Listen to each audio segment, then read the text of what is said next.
Tout le monde. Sur cette vidéo, on va voir les nombres complexes. C'est quoi l'ensemble C?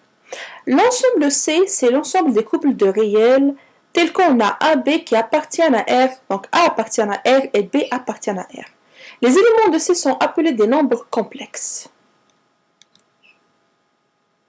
Donc en mathématiques, l'ensemble de nombres complexes est créé comme extension de l'ensemble des nombres réels, contenant en particulier un nombre imaginaire notant i, tel que i carré est égal à moins 1.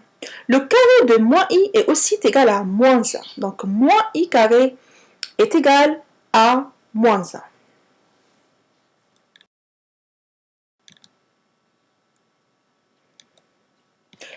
Donc, un nombre complexe s'écrit toujours z est égal x plus iy.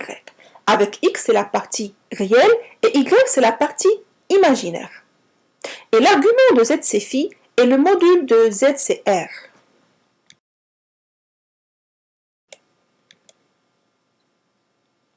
Théorème. Égalité entre deux nombres complexes.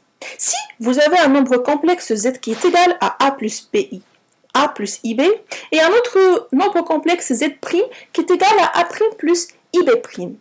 Donc, si z est égal à z', cela est équivalent à dire que a est égal à prime et b est égal à b'.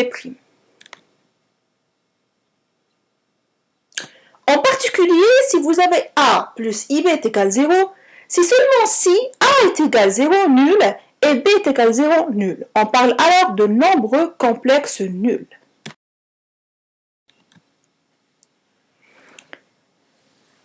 Définition. Si vous avez z est égal à a plus ib, avec a et b sont des réels.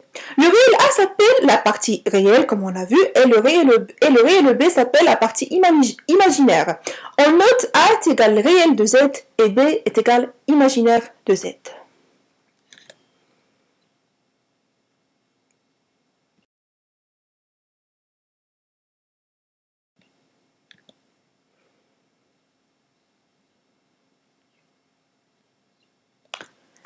Tout nombre complexe de la forme z est égal bi où b appartient à r s'appelle un imaginaire pur.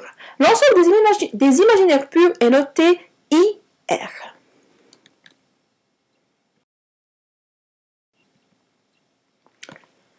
À tout nombre complexe z est égal à plus ib, avec ab réel, on peut associer le point m. Voilà. Donc, m est équivalent et implique que a plus ib est égal rho fois cos θ plus i rho fois sinus θ. Donc c'est rho facteur de cos θ plus i sin θ. Et on a vu dans le cours des fonctions, le cours de la trigonométrie, que eiθ c'est égal à cos θ plus i sinus θ. Donc, ce qui est représenté dans la figure, on voit bien que le point M est de partie réelle A et de partie imaginaire B, et que l'argument c'est θ et que le module de M c'est ρ.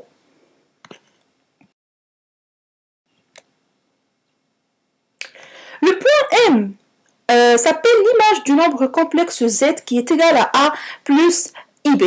Le nombre complexe z est égal à a plus ib s'appelle l'affixe du point M. Affixe est un nom féminin. On note souvent z qui est égal à l'affixe de M ou z égale af de M.